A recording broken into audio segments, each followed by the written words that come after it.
Bookworm Comedy Night. How y'all doing? Woo! People in back, you know the drill. Even the ones with the milk mustaches. Vicky Lynn, are you gonna start doing those got milk ads now? You got semen. Yeah, indeed. I was gonna. Well, that happens fast. 30 seconds. 30 seconds. You can't distract me like that. I'm gonna be thinking about that the rest of the night. I mean, yeah. And they like how I can like jump over honey and just like get at the titties and then boop. You know. Like I said, I pick on the people in the back. So welcome to the Bookworm Comedy Night, the final Bookworm Comedy Night. So like, aww. But the show will go on.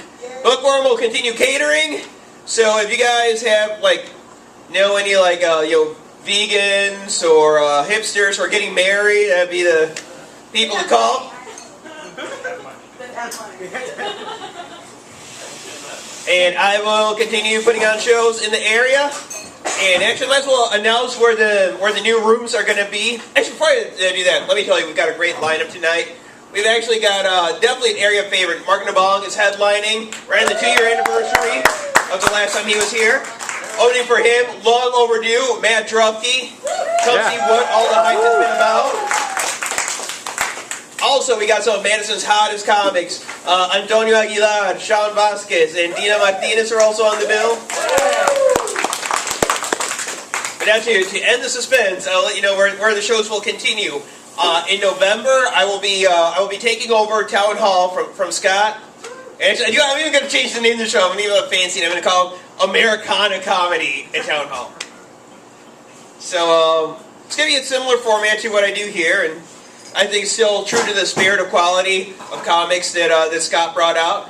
Because Scott, you brought out Matt and Antonio and Mark and Sean, right? Out there as well. So see.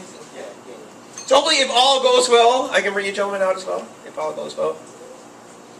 But then again, I'll be the one producing it, so don't get your hopes up. Don't cancel any shows in basements or anything else. We've all done basement shows. It's strange when you end up performing as a comedian. And the other show that's going to start off on December 6th is going to be at Club Impulse in Beloit. So definitely, yeah. And Vicky Lynn's going to be on that bill. So you definitely want to check that out. And for those of you who are familiar with Club Impulse, yes, it is a gay club. And, I've always felt that I've always had a lot of fun hanging out at Impulse and like the Office and such. And that's what always tripped me out. And people would say to me, it's like, hey, if you're not gay, then why are you hanging out at a gay club? Like, I can also go to Shooters, even though I'm not a black dude looking for chunky white chicks. Well, I'm not a black dude, but...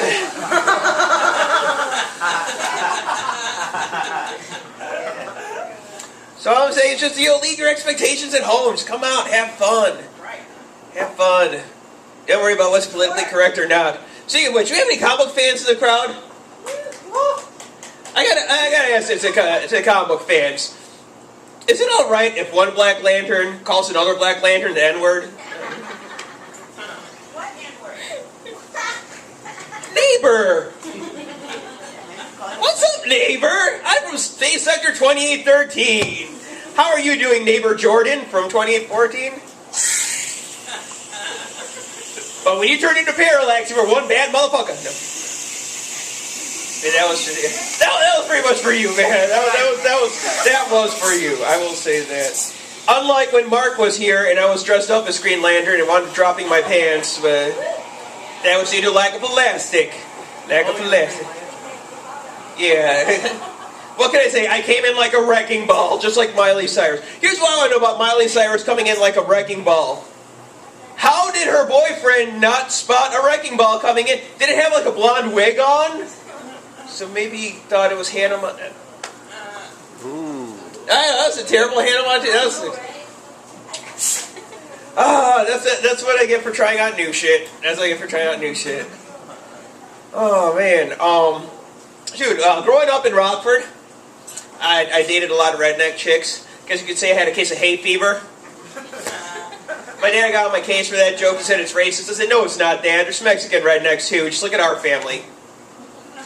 And I'm sure you've seen the Mexican rednecks around, especially around the south side, with the big hats, the pointy boots. And if you haven't seen them, you've at least heard the mating call. It goes something like this.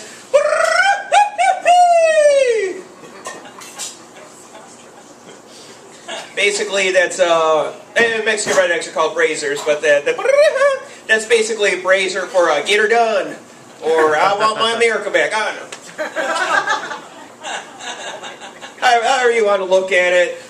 Speaking of which, I thought it was very interesting that Congressman Ted Cruz, the guy who inspired, who really spearheaded the whole government shutdown, is also he's also very much opposed to immigration.